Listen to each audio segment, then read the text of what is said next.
appears we've found a maze in Maze Castle. Yo, how's everyone doing today? So I'm basically just doing a little bit more of a casual type of conversation. I got a new DJI Osmo Pocket 2 because I don't want to get the 3 yet. I said, alright, let me just get what has been around and then can go from there. But I'm just chilling right now, man. I've got Netflix on, watching Yu Yu Hakusho, which is a great anime. But I wanted to talk more about just like how I've been feeling recently. There's been a lot of like drastic changes recently. It very much feels like things have just been shifting according to like what I'm envisioning, I guess, for my future. And on that point, I guess I'll talk about like the importance of visualization, in the sense that we create our own reality. Like, I think like through, so I was just checking the camera. I think like through all my meditation like experience, I kind of like thought that visualization wasn't the one, like that you just had to sit and not do anything. But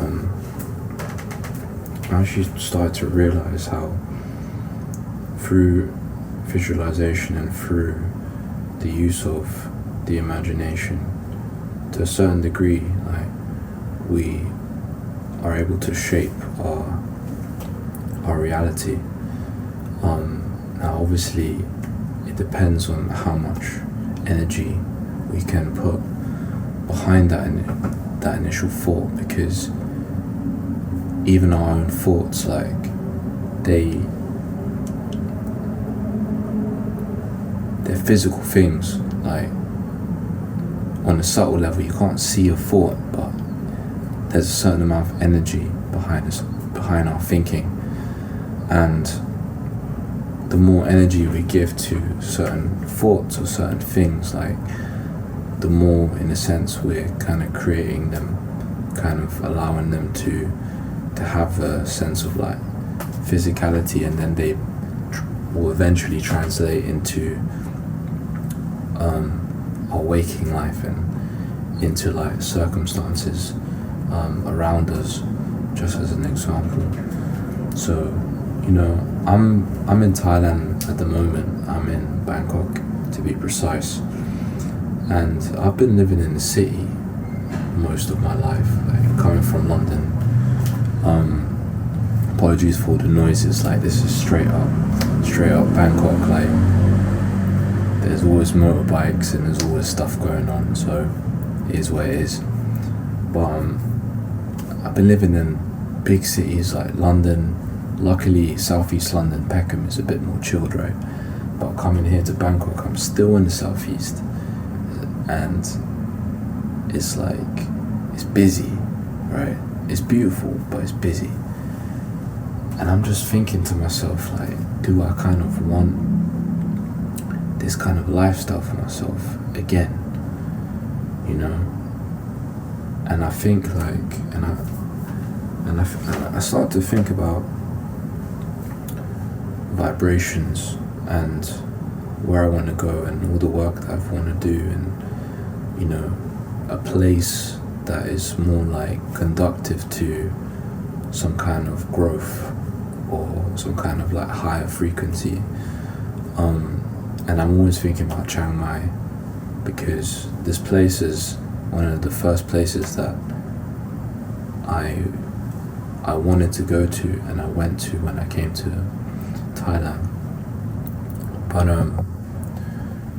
it's also like just such a beautiful place, so much nature involved, and I actually made so many friends when I was in Chiang Mai. And friends of like a spiritual nature, so you're not just talking about like base things and small talk all the time. There's actually some substance to it, and I do miss that, because I feel amongst certain types of people,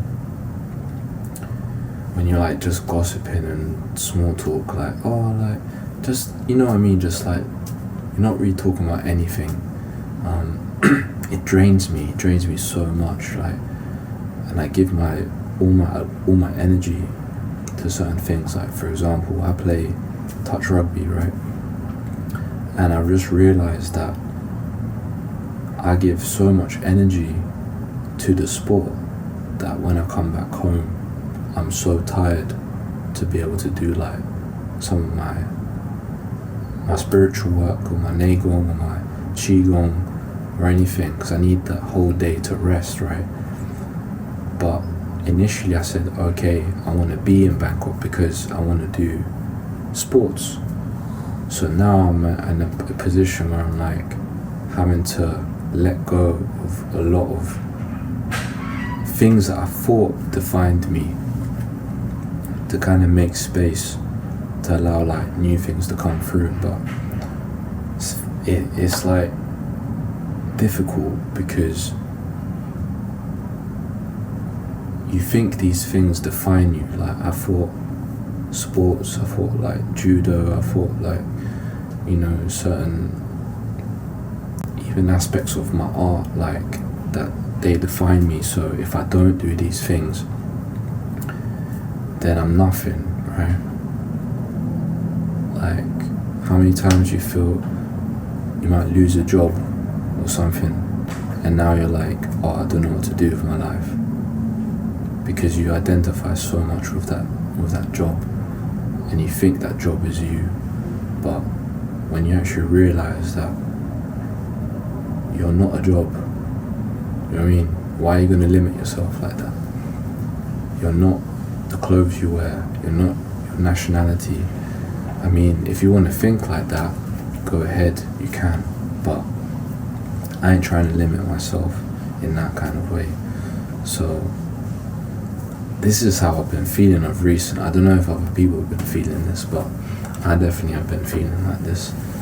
And luckily having like a practice where I'm able just to sit my ass down and just to go through things, like actively contemplating these stuff, and then allowing the same amount of time to have a passive contemplation where I just see what comes up, and then I get like a broad idea of what's going on.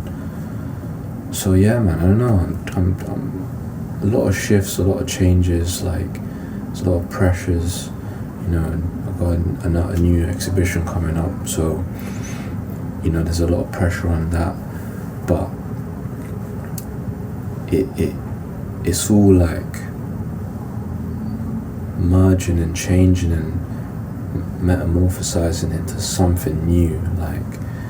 And I also realize I don't want to get too fixated on a goal, right? Because goals are also limiting too. Like, say if you have a goal that is 6 months from now, and you're just thinking about that one goal. It's my bedtime. soon. So you're just thinking about this goal, right? And because you're thinking about so far ahead, you're living in the future. So you're not really living in the present moment. And because of that, people, yourself, other entities can come in and fill in the gap in between this space, right? And then as soon as you know it, you've lost your way, and you will never get to your goal, because you're not aware that everything you need is like coming in between, in the spaces. So I was talking to someone the other day, and I was like, the opportunity of a lifetime might come a month from now, right? Unexpected. or you might say, better example, you might say like, I want to go on vacation, right? But you're still working. You might not know, like, by you taking that vacation, you might find exactly the thing that you need to find. But instead you're like, oh no, I'm gonna wait until my retirement and I'm gonna do every single thing that I want to do after I retire. You know what I'm saying? Like, and then boom, you don't know, you might die before you retire. So you never get to do the thing that you want to do. So I'm realizing that more and more, you know, even if it's like a monetary thing, sometimes you might say like, oh, I might wait until I can get this thing, but shit, really and truly, you might have to get that thing right now, because you might need that right now to move forward. So it really just depends on your mindset.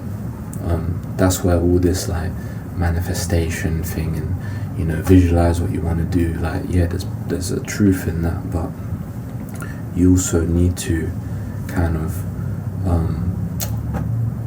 be able to sacrifice. Like, you can't ask for bare things and just not be willing to give something up too.